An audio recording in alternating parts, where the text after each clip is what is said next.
Assalamualaikum warahmatullahi wabarakatuh.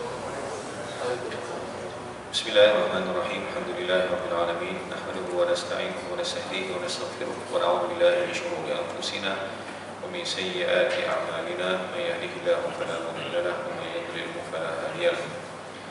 Asyhadu an la ilaha illallah wahdahu la syarika lahu wa asyhadu anna Muhammadan 'abduhu wa rasuluh. Allahumma shalli wa sallim wa barik ala habibina Muhammad wa ala alihi wa ashabihi ومن استنى بسنته إلى يوم الدين. رب اشرح لي صدري ويسر لي أمري واحلل عقدة من لساني يفقهوا قولي.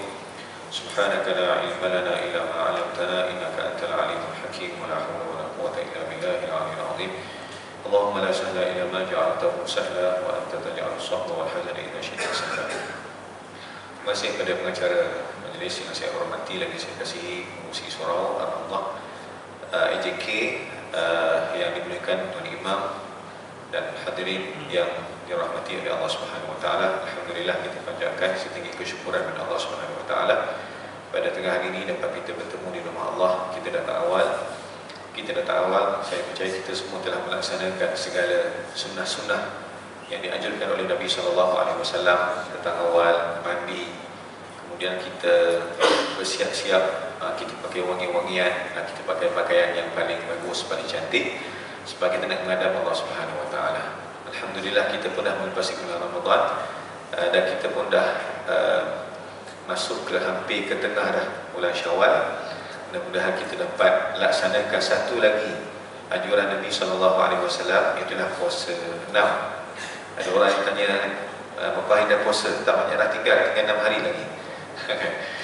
Itu biasa sejuk tahunan bagi orang puasa 6. Apa sekalipun kita berazamlah supaya kita dapat puasa 6, supaya kita dapat ganjaran yang mana sebagaimana diisyaratkan oleh Nabi SAW sampai puasa 30 hari bulan Ramadan, kemudian diikuti dengan 6 hari bulan Syawal, seumpama dia puasa sepanjang tahun. Kita pun kita dah dapat dah, mudah-mudahan. Kalau kita tambah lagi dengan puasa Isnin Khamis, tambah lagi dengan puasa hari putih, tambah lagi dengan puasa sunat-sunat lain, maka mudah-mudahan kita termasuk dalam kalangan orang-orang yang dikasihi oleh Allah Subhanahu Wa Taala. Dalam sebuah hadis Nabi SAW yang biasa mentazkirah baca ketika pada Ramadan, Nabi sebut, Nabi kata raghima anfun. Nabi kata malam subuhlah orang yang mana man adraka Ramadan falan yughfarlah. Orang yang mana dia sempat berjumpa dengan Ramadan tapi tidak diampunkan dosanya oleh Allah Subhanahu Wa Taala. Jadi hari ini barangkali sebahagian orang faham, dia kata bila aku puasa tahun ini kan tak dapat menepati target yang disasarkan. Barangkali dia nak khatam Al-Quran 2 kali tapi dapat sekali sahaja, ataupun khatam targetnya sekali tapi tak khatam langsung sampai hujung bulan Ramadan kan. Kemudian kadang-kadang mungkin dia nak sedekah tapi tak tersedekah, mungkin sibuk dengan bazar Ramadan, sibuk dengan urusan keluarga, beli baju dan sebagainya. Dan dia dah berazam dah nak tarawih sepanjang malam bulan Ramadan tapi tak dapat juga, akhir macam-macam datang masyaqqah, datang halangan. Dia pun kadang-kadang rasa kecewa, ya Allah, adakah aku termasuk dalam kalangan orang yang tak diampunkan dosa-dosanya oleh Allah Subhanahu Wa Taala? Maka sifat sebegini kadang-kadang adalah mungkin dia manifestasi daripada dia rasa kecewa dengan prestasi dia. Tapi kecewa dalam tempoh yang lama sebenarnya adalah tidak digalakkan oleh Allah Subhanahu Wa Taala. Bahkan Allah Subhanahu Wa Taala sentiasa memberikan pengharapan kepada kita. Sekalipun dosa kita barangkali tak diampunkan oleh Allah Subhanahu Wa Taala bulan Ramadan, kita barangkali adalah perkara-perkara yang kita tak buat, kita tak capai bulan Ramadan, tapi tak apa tuan-tuan. Hari ini saya nak bawa kepada tuan-tuan semua kepada firman Allah Subhanahu Wa Taala dalam surah Az-Zumar ayat 53. Firman Allah Taala ini adalah kata Umar Al-Khattab radhiyallahu anhu, ini adalah ayat yang paling memberikan pengharapan terutamanya kepada pendosa, terutama kepada orang yang banyak buat dosa. Macam saya ni lah, sebab saya lebih kenal diri saya berbanding orang lain semua kan. Ataupun kita semua barangkali kita mengakulah kita ni banyak dosa dengan Allah Subhanahu Wa Taala. Tapi tak apa, sebab apa? Sebab Allah Subhanahu Wa Taala memberikan pengharapan yang begitu besar kepada kita. Apa dia? A'udzubillahi minasyaitonir rajim.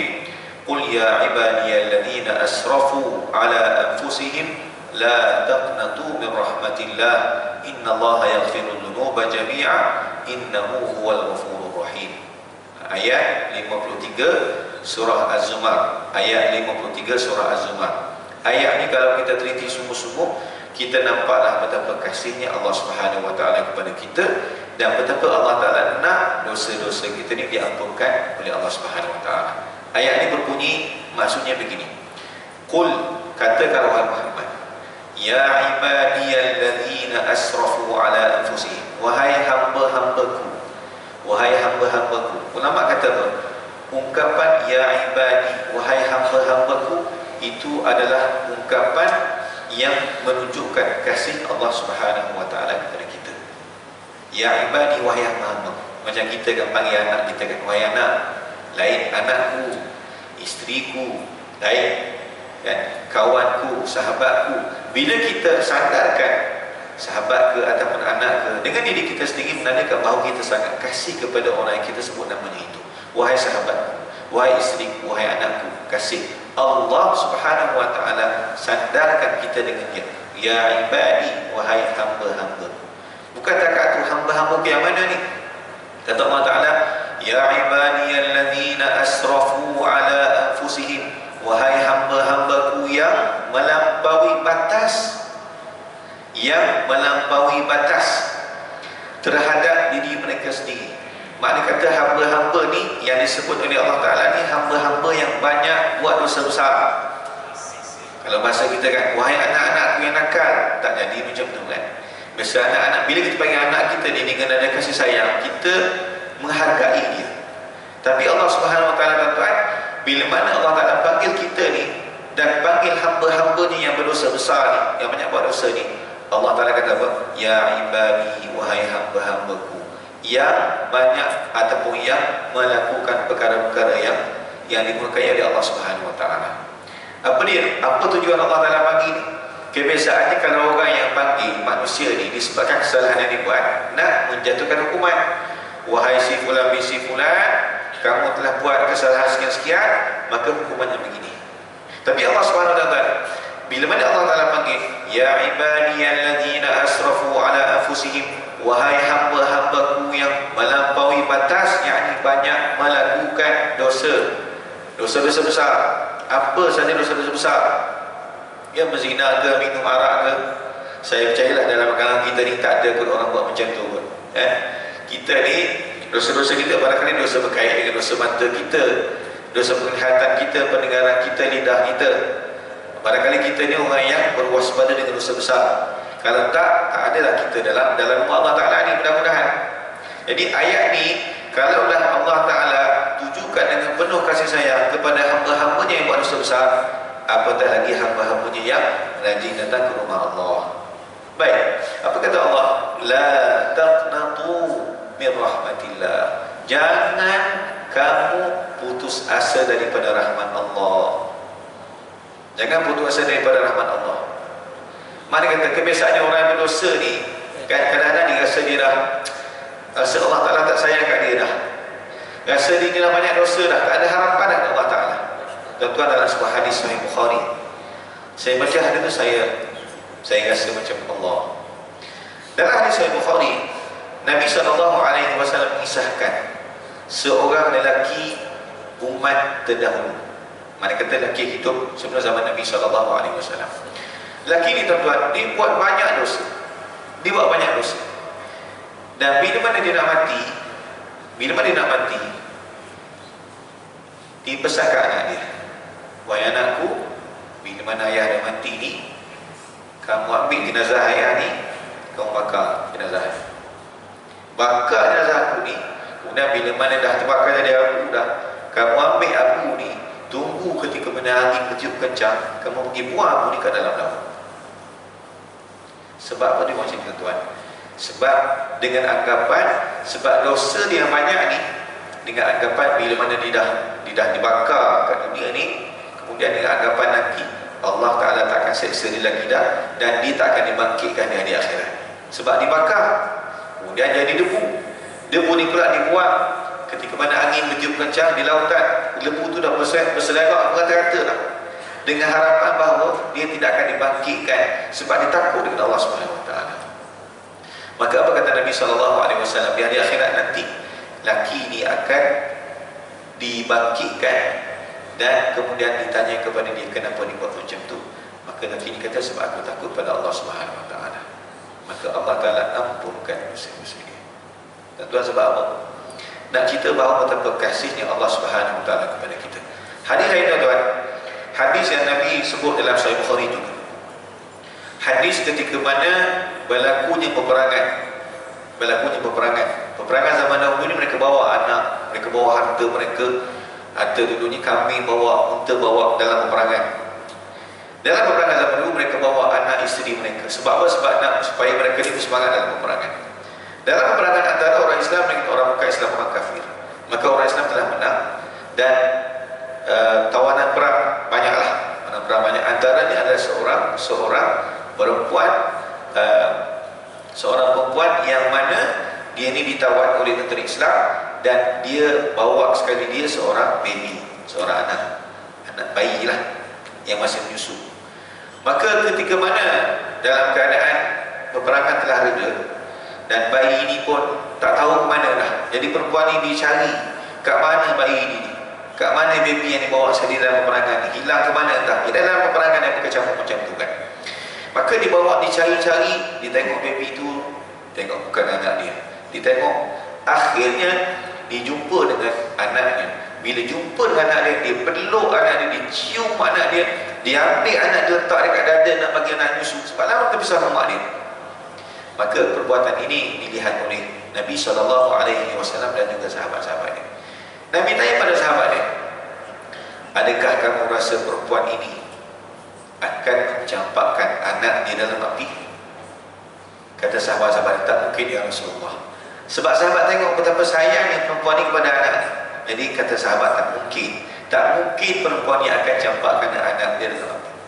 Maka kata Nabi SAW, lallahu arhamu bi'ibadihi min hadhihi biwaladiha.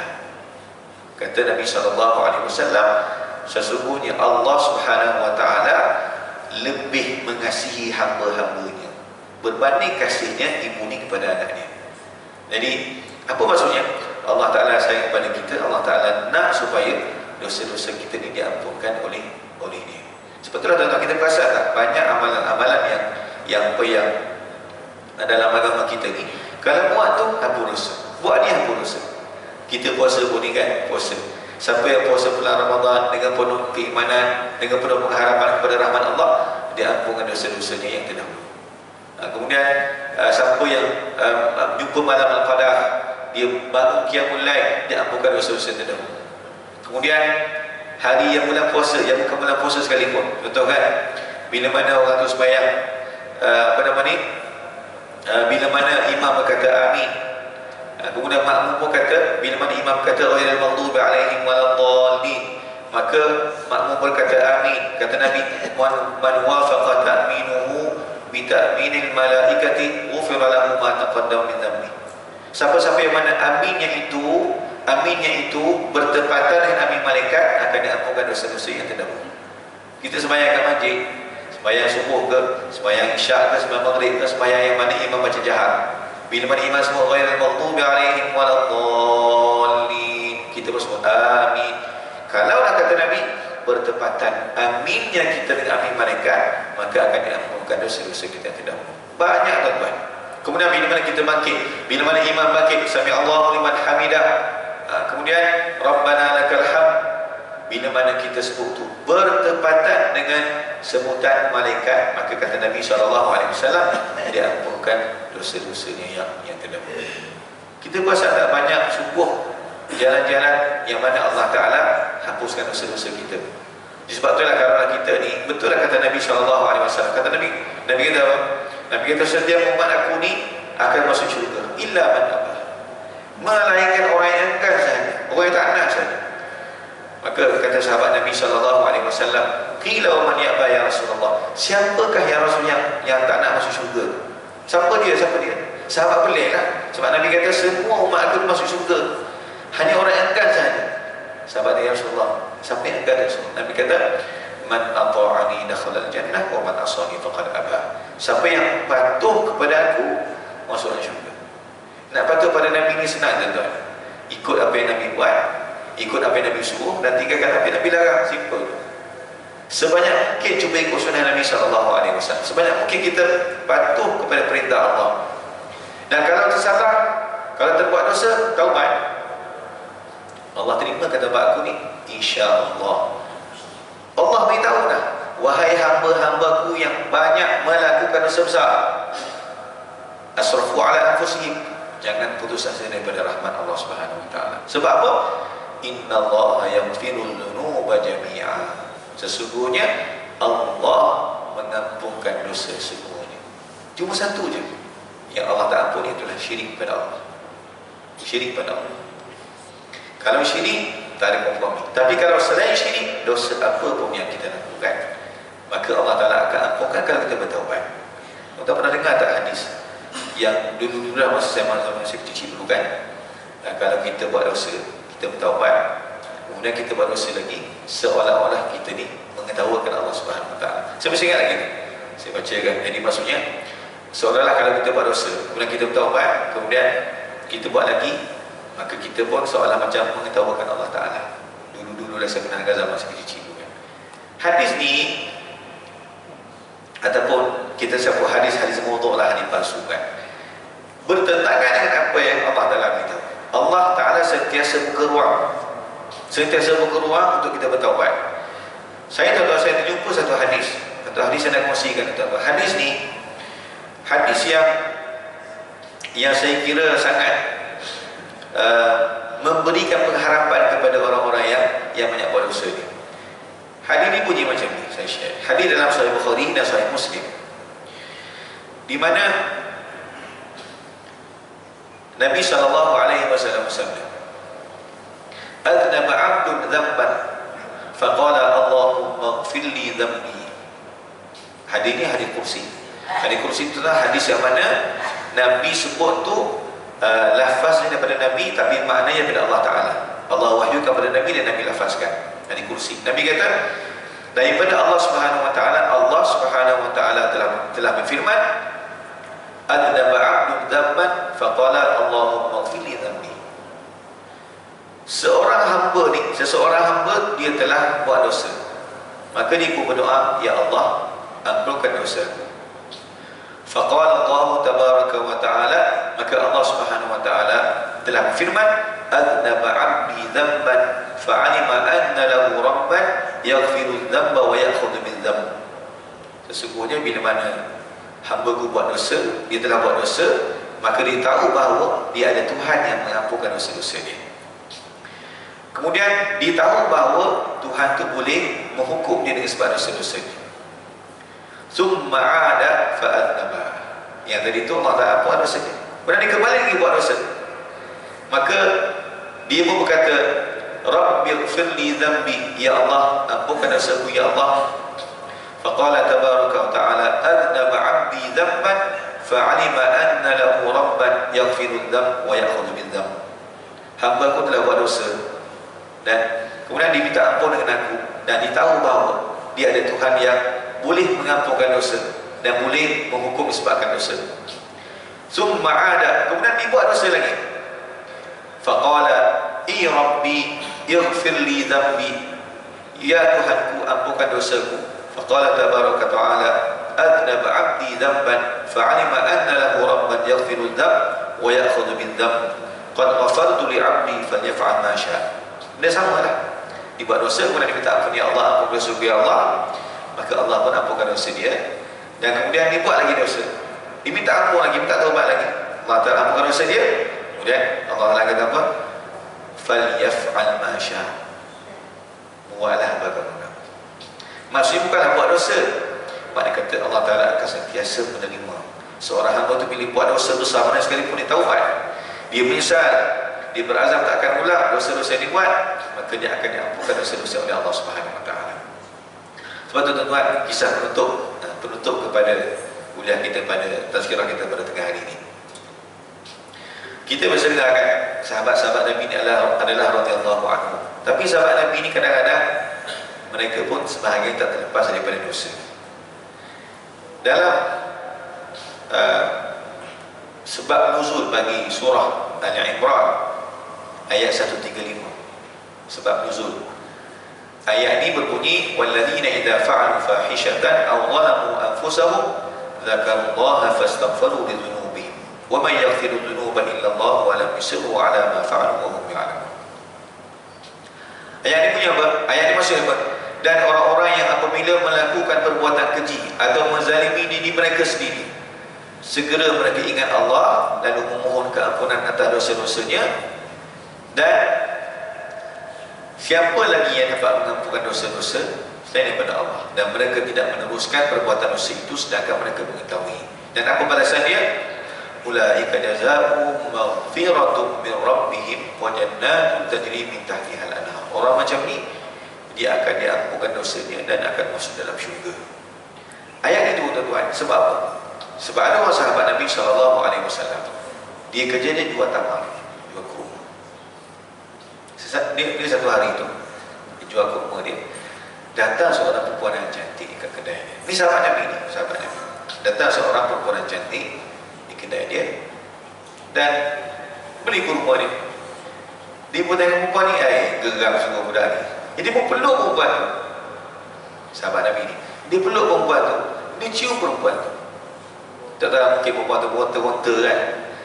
Dia peluk perempuan tu, kemudian akhirnya dia pun dah telah buat perkara tu. Tak sampailah dia berzina, tapi dia peluk perempuan tu, dia cium perempuan tu. Kemudian dia pun menyesal. Dia menyesal. Dia berjumpa dengan Nabi SAW. Diceritakan apa yang telah berlaku. Maka disebabkan ceritanya itu, disebabkan perbuatan itu, maka Allah Ta'ala telah turunkan ayat walladzina idza fa'alu fahisha. Dan orang-orang yang mana buat fahisha. Fahisha ni adalah dosa-dosa berkait dengan zina, khalwat, melihat pada perkara haram, melihat pada perkara yang syahwat. Ini adalah fahisha. Jadi tiba-tiba walladzina idza fa'alu fahishatan aw zalamu anfusahum, ataupun dia menzalimi diri sendiri, zakarullah, tiba-tiba diingatkan Allah Subhanahu wa taala. Kemudian Allah Taala tanya, wa may yaghfiru dzunuba illa Allah. Siapa lagi orang yang dapat ampunkan dosa selain Allah? Dan orang yang mana dia buat dosa, kemudian dia dia diingat pada Allah, diinsaf, selama itulah, selagi itulah dia akan diterima taubatnya oleh Allah Subhanahu wa taala. Balik pada hadis yang kononnya hadis tadi yang sebut tadi kan, bila orang tu dia buat dosa, dia bertaubat, kemudian dia dibuat lagi seolah-olah kononnya macam mengetawakan Allah, maka kalau kita pegang pada pandangan itu, maka kita akan jadi orang yang putus asa daripada rahmat Allah. Saya pernah ada seorang sahabat, dia tanya, dia pun tak aku mesti cerita kepada orang lain, tak apa cerita lah, tapi tak sebut nama lah. Sahabat saya ni sahabat baik dalam sekolah. Dia anak orang kaya, ayah dia ada kedai jahit, dia ada kedai kain, orang kaya lah. Jadi dia ni bila mana hidup mewah lah. Ingat saya masa saya balik belajar tahun 2006 tu, dia dah pakai kereta besar lah, kereta besar lah. Dia pakai kereta besar lah. Dia pernah ajak naik kereta dia, kemudian dipecut sampai saya terkejutkan, pegang, dia gelak kat saya. Saya bawa motor, kata, kau bawa motor si buruk ni, kata polis. Kawan-kawan. Kemudian ditakdirkan ayah dia meninggal. Ayah dia meninggal. Dia ni orang India Muslim. Ayah dia meninggal. Kemudian mak dia meninggal. Tak macam mana lah, bila mana dah bagi harta, dia pun jadi tak keruan. Tak keruan. Kemudian dia mula terlibat dengan Arab. Dia terlibat dengan dosa-dosa besar lah. Dia mengaku kat saya, Arab, dikahwin, cerai, kahwin, cerai, macam-macam lah.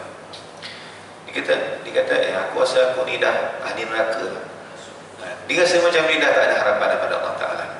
Saya bawa ayat ini pada dia.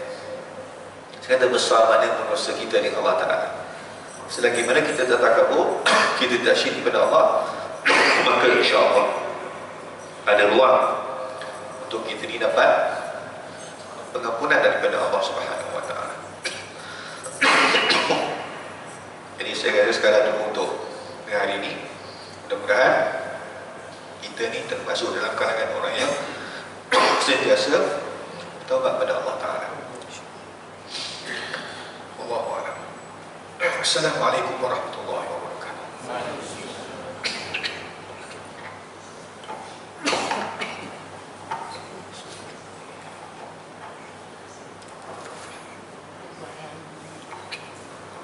Terima kasih diucapkan kepada Ustaz Mahdi Dr. Salman.